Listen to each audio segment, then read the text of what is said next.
Bon dia a tothom. Jo el primer que volia dir és que és per mi un plaer estar avui aquí amb vostès, amb vosaltres. De fet, quan ho preparàvem vaig adonar que estava a la Federació ACAPS, estava a les 18enes jornades. Vaig pensar quants anys han passat, perquè jo vaig estar a les primeres, a les segones, a les terceres, i em sembla que menys un any que no sé on tenia que anar, he vingut a totes. Per tant, és molt camí que hem recorregut junts amb molta gent de la que està en aquesta sala i en la Federació ACAPS i amb els companys de taula també. He intentat en la meva exposició respondre a les 3 preguntes que em plantejaven: d'on venim, on som ara i cap a on anem. Ho he intentat fer d'una manera que puguem compartir visió, més que ser exhaustiva en les actuacions fetes que crec que tots coneixem. Per tant, començo. Per respondre a la primera pregunta que es plantejava, que és d'on partim, m'ha semblat que no els tenia que explicar que la voluntat d'atenció a les persones sordes a Catalunya ve de lluny i que l'aposta per la modalitat inclusiva també ve de lluny. De fet, per això els he posat una foto d'en Pere Bernils i he copiat d'una web de l'Ajuntament de Barcelona una de les frases que va escriure al seu projecte d'escola l'any 1918. Si em permeten, no sé si ho poden llegir, els llegiré perquè em sembla que és molt important i dona molta idea de la línia en la qual hi estem compromesos des de l'administració en general, la societat primer, però des de l'administració i l'administració educativa en particular.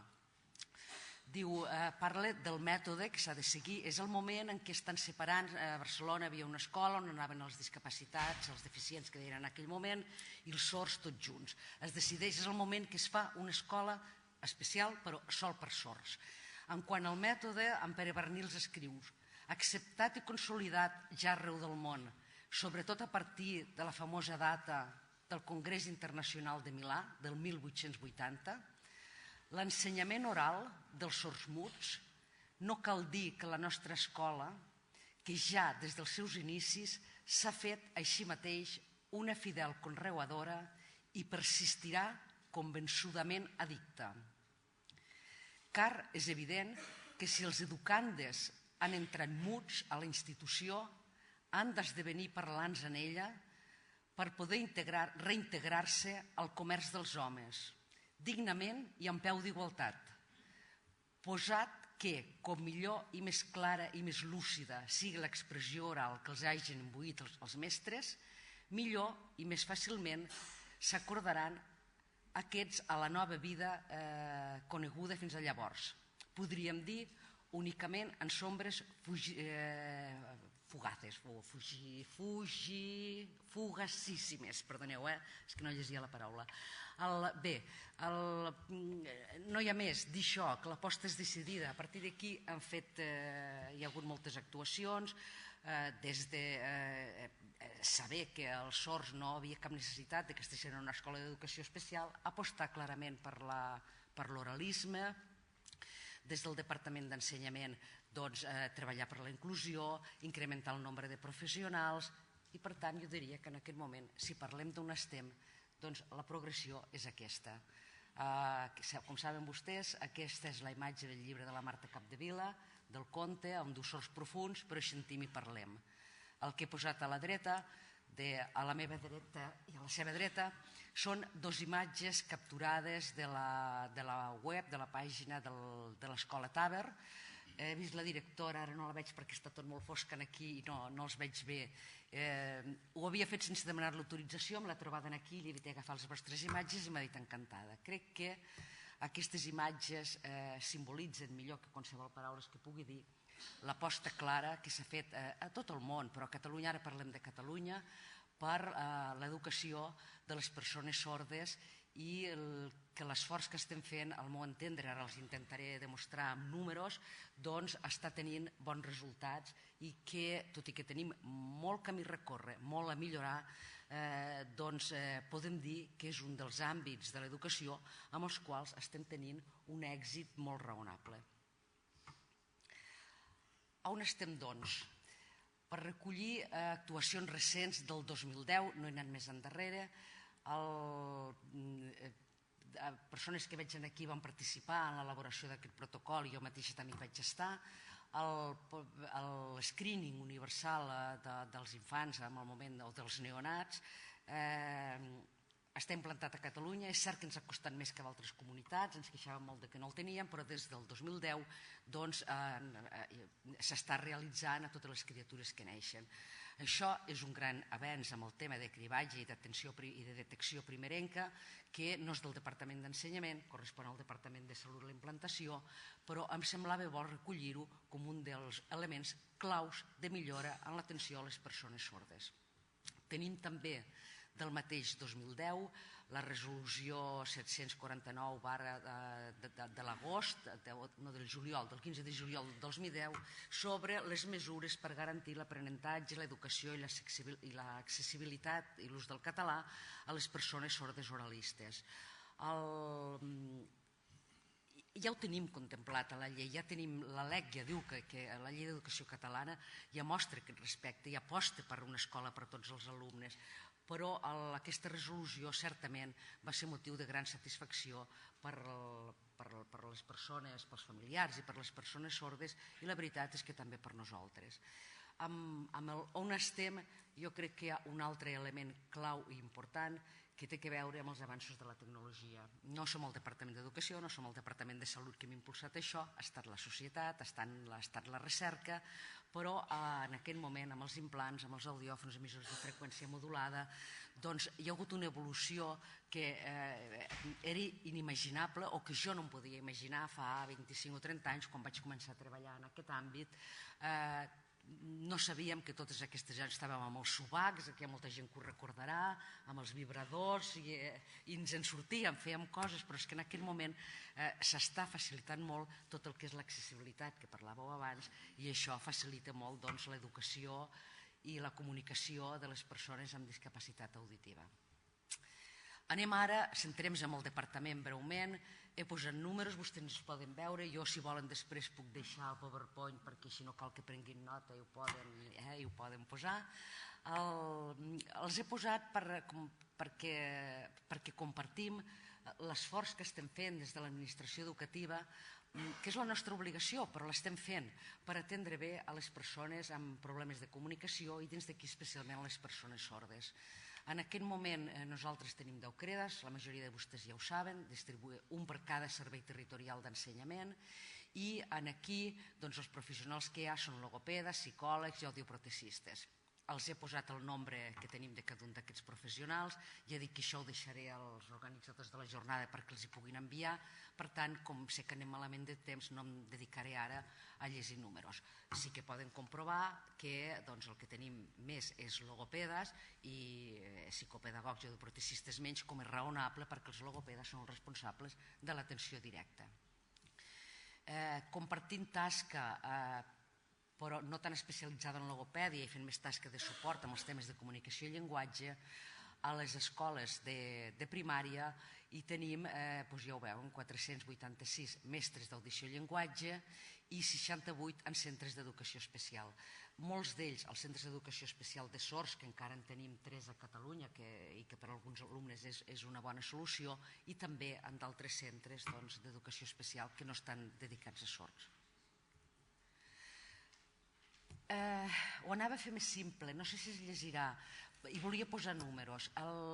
Saben vostès que l'aposta clara, i em sembla que encertada, ha estat en un primer moment que els alumnes sords estessin en escoles ordinàries, perquè ara ens sembla tan normal, però quan ho començàvem a parlar no semblava tan normal, i després va haver un moment que ens en vam adonar, primer fèiem una aposta tots plegats perquè els alumnes anessin a l'escola més propera, anessin d'un en un, i en un moment donat ens va semblar que optimitzàvem recursos i que amb ells també els anava bé tenir companys que també eren sords.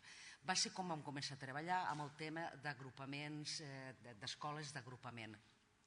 Jo, com els deia, els he posat aquí els 10 serveis territorials que tenim i les escoles i el nom de les escoles que en aquest moment són d'agrupament. En tenim 32 escoles de primària.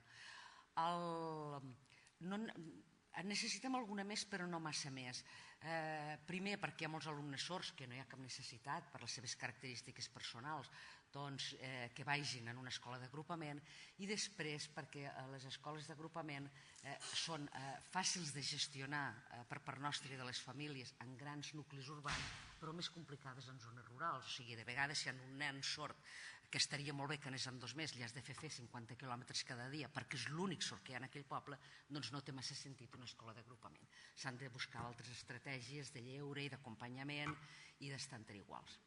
Seguint amb el tema dels centres d'agrupament, a la secundària saben vostès que els centres de secundària són més grans que els de primària, per tant, els mateixos, no vol dir que perguem alumnes que sols en tinguem 19, sinó que al ser més grans els centres en tenim menys. Tenen aquí també perquè ho puguin conèixer, com he dit abans i un parell de vegades em sembla ho deixaré perquè ho tinguin, doncs també els diferents serveis territorials i les localitats i els noms dels centres on tenim agrupament de sords a la secundària. Anem ara als alumnes. Tot això que teniu, per què ho feu? Quants alumnes sords teniu en aquest moment? Doncs bé, val a dir que en aquest gràfic he recollit no aquells alumnes on des dels CREDAS es fa un assessorament puntual, perquè tenim alguns alumnes amb pèrdues auditives lleugeres, que hi ha un seguiment, però que no fem una actuació sistemàtica. No els hem volgut fer trampa, no els he volgut posar aquí uns números meravellosos de que, meravellosos ho són, em sembla a mi, però no venia a presumir, sinó a compartir amb tots vosaltres perquè sé que estic entre amics. Hem recollit aquells alumnes on hi ha un seguiment continuat i un acompanyament per part dels serveis. En aquest moment, posat per edats, veuen vostès que en modalitat oral tenim 1.615 alumnes i en modalitat bilingüe 174. Seguim una progressió raonable de continuïtat entre etapes. Vull dir que els nois i noies sords escolaritzats en arribar al batxillerat, cicles formatius PQPI, tenim unes proporcions semblants als alumnes oralistes. Això és una bona dada. Vol dir que en aquest moment aquesta problemàtica o aquest no sentir entre la tecnologia i el bon fer, crec jo, dels nostres professionals i la complicitat de les famílies estem tirant endavant i aquests alumnes segueixen com els altres alumnes amb suports específics, sobretot a l'inici. Els he posat també la dada dels alumnes que hi ha en modalitat bilingüe. Sé que no vinc a parlar d'això avui, per tant simplement deixo la dada aquí perquè crec que és important conèixer-la, però aquests són els alumnes que tenim. De tots aquests alumnes en modalitat oral, en centres d'agrupament veuen els números, de 3 a 12 anys, que vol dir a primària tenim 220 alumnes, de 12 a 16 171 i la resta d'alumnes que tenim des dels CREDAS estan en centres ordinaris que o bé és l'únic sord que hi ha a l'escola o n'hi ha algun altre, però no estan definides com a escoles d'agrupament de sords. Acabo ja, després si hi ha preguntes ja me les faran, amb el cap a on anem. Nosaltres des d'ensenyament, i quan dic ensenyament ho dic en sentit ampli, crec que puc parlar també en nom dels CREDAS, que tots som ensenyament, i de les escoles d'agrupament i de les escoles de no agrupament que tenen sords, dels nostres professionals en general, em sembla que hem trobat el model adequat d'atenció als sords. Això no vol dir que no tinguem que millorar, evidentment que hem de millorar. En quines 2 línies ho hem de fer? Doncs mirin, suposo que vostès han sentit parlar a la nostra consellera molt de l'èxit escolar, de l'excel·lència, i estem compromesos. En general, ara no parlo de sords, no tenim prou bons resultats amb les comparatives, amb els estudis internacionals. Tenim alumnes molt brillants, bàsicament el que tenim és molt desfàcia. Tenim alumnes que tenen molt mals resultats i uns altres que els tenen molt bons. Hem d'avançar, tenim el compromís que hem de millorar els resultats de tots els alumnes. Què hem de fer? Doncs hem de millorar en un doble sentit. Hem de promoure l'excel·lència i el talent. això va pels sords també, perquè jo sé que tenim molts sords a la universitat amb unes notes brillantíssimes, per tant estic parlant de tots els alumnes.